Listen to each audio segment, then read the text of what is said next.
Marques, do terceiro ano B, e junto com a Tainara Sodré eu vou apresentar o sistema esquelético. O sistema esquelético ele é composto por cartilagem, músculos e ossos. Além dos ligamentos e tendões, o esqueleto ele serve não só para dar forma ao corpo, mas também para sustentar. O conjunto de cartilagens, ossos, músculos é o que nos... Todo esse conjunto é o que permite que o nosso corpo tenha movimento. Além disso, o esqueleto ele serve para proteger os órgãos internos do corpo, como por exemplo o cérebro, o coração, o pulmão. O nosso esqueleto também tem várias outras funções, como por exemplo a produção de células sanguíneas da medula óssea. Eles podem reservar sais minerais como cálcio. E muita gente acha que o osso é algo morto, mas não. Ele está vivo, ele se regenera, tem essa capacidade incrível de se regenerar quando a gente sofre alguma fratura. Ele depende de vitaminas para continuar forte e não quebrar, não sofrer fraturas. O nosso osso ele é composto por camadas, que são chamadas os tecidos conjuntivos, que são eles as camadas denso, ósseo, adiposo, cartilaginoso e sanguíneo. Isso fora a terminação nervosa. Agora eu vou explicar cada camada do osso. A primeira é o periósteo, é uma camada fina, fibrosa. Ela é o conjunto denso, ela é que envolve o osso e é nela que o músculo e os tendões estão inseridos, é neles que eles estão se segurando e estão agarrados. Ela é a parte mais externa do osso. A segunda camada é o osso compacto, onde ficam os cálcios, fósforos, fibras de colágeno, que é o que dão resistência ao osso. E é nessa camada a parte mais rígida do osso. E entre elas existem alguns mini canais, que é por onde passam os vasos sanguíneos, os nervos. E entre esses canais existem os osteócitos. A terceira camada é o osso esponjoso, ela é menos densa que as outras e em alguns casos, em algumas estruturas, pode existir só essa estrutura e nela pode ser encontrada também a medula óssea. A quarta camada é o canal medular. Ela pode ser encontrada mais em ossos maiores e onde pode ser encontrada a medula óssea. A quinta camada é a medula óssea. No caso, ela é o tecido sanguíneo, é nela que vai ser feita a produção de células sanguíneas. Porém, em alguns casos, alguns ossos podem deixar de produzir essa célula e ficar somente o tecido adiposo, que é as medulas amarelas, e nelas podem ser armazenadas somente gordura. O esqueleto humano ele é composto por 206 ossos. Eles podem ser de diferentes tamanhos, fórmulas, planos, irregulares, suturais, sesamoides. E cada um ele vai ter uma função, cada um ele serve para algo. E eles são divididos em axial ou apendicular. O esqueleto axial ele é a parte mais central do corpo, como por exemplo a parte vertical, ali perto da linha média. No caso seria a cabeça, o tórax, a coluna e o osso hioide. Eu vou estar deixando fotos para facilitar o entendimento de todo mundo. E agora eu vou falar sobre o crânio. A cabeça ela é formada por 22 ossos. 14 deles são da face e 8 do crânio. E 6 desses ossos são os que compõem o ouvido. E sobre o crânio, os ossos eles são diferente de algumas partes do corpo, eles são extremamente ligados, eles não se movem, que é justamente para manter o cérebro seguro. Eles são extremamente resistentes a pancadas, normalmente não quebra tão fácil, né, igual as outras partes do corpo. Vamos agora para a coluna. Ela é composta por várias vértebras que estão ligadas por várias articulações. É o que faz ela ser tão maleável, tão flexível. E essa flexibilidade é o que amortece o corpo e os choques dos movimentos que a gente faz, os movimentos bruscos, os movimentos mais leves. A coluna possui 24 vértebras que são independentes e 9 que são interligadas e são agrupadas, ligadas ali. Vou estar explicando agora a divisão das vértebras e começando pela cervical, são 7 vértebras do pescoço.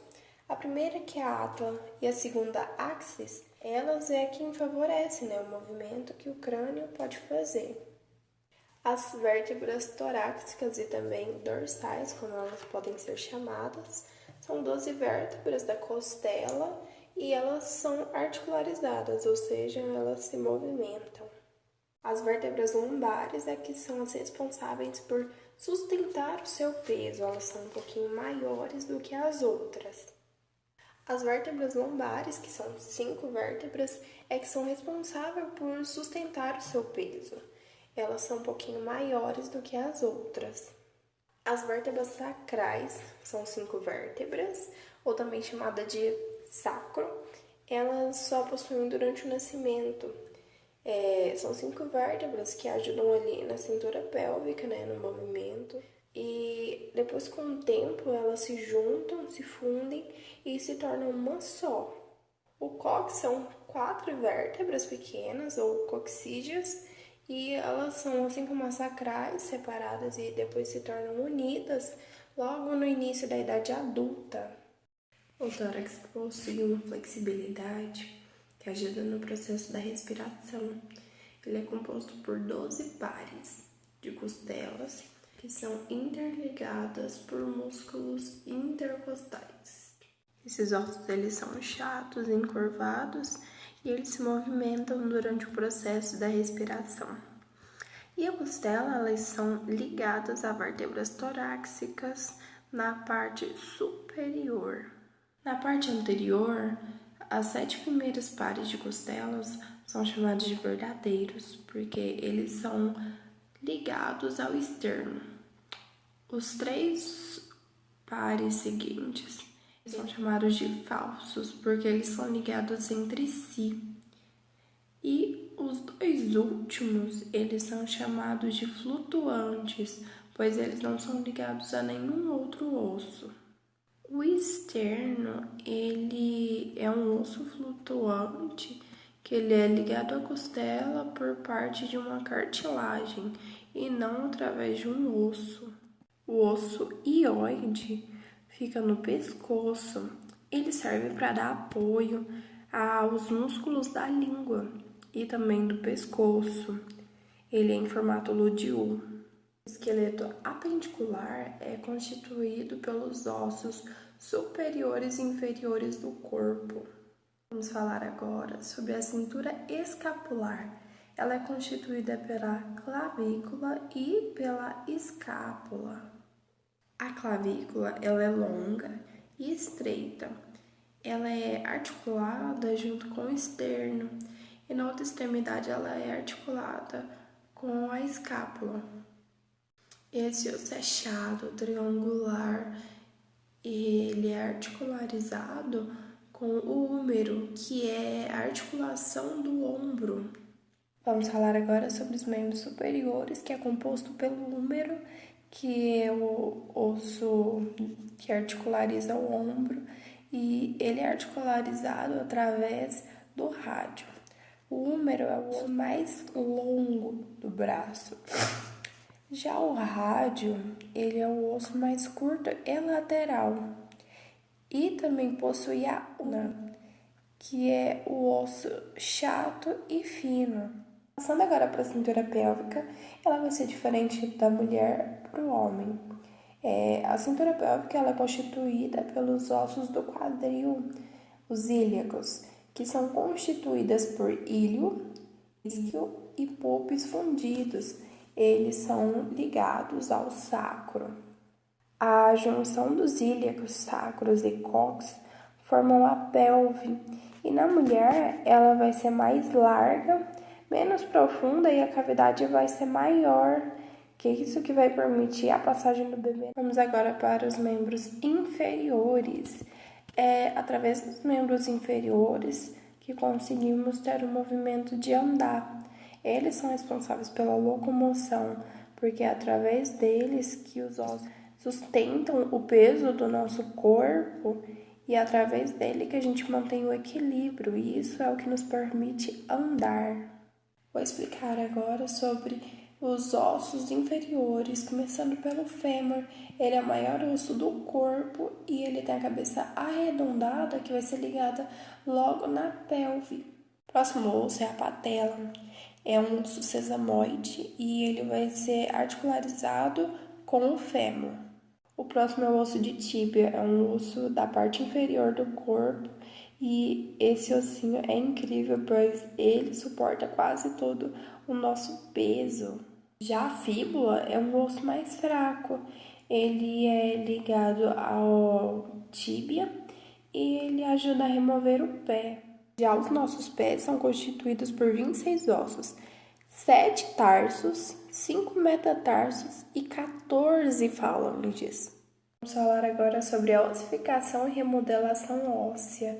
Ela vai começar a partir das primeiras 6 semanas de vida, logo ainda no útero, e vai terminar somente no início da vida adulta. Porém, o osso está sempre em um processo de remodelação, pois o tecido que tem existente, ele é reabsorvido, né, e são produzidos novos tecidos. O embrião, praticamente toda a estrutura óssea é formada por cartilagem, né, pois tem que ser bem flexível. Mas com o tempo ela vai sendo calcificada até as células cartilaginosas morrerem e se tornarem, né, ósseas. As células jovens, chamadas de osteoblastos, elas são produtoras de colágeno e responsáveis pela mineralização óssea. Elas são produzidas, né, em um tecido conjuntivo e elas são ocupadas pelas regiões da matriz cartilaginosa. Porém, nesse processo, são criadas lacunas, pequenos espaços que prendem os osteoblastos e eles se transformam em osteócitos, que são células que já são produzidas em ossos já formados, né, ossos maduros. Já os osteoclastos são responsáveis por absorver o tecido ósseo já formado. Os osteoclastos agem na porção central da matriz óssea, eles que formam o canal medular.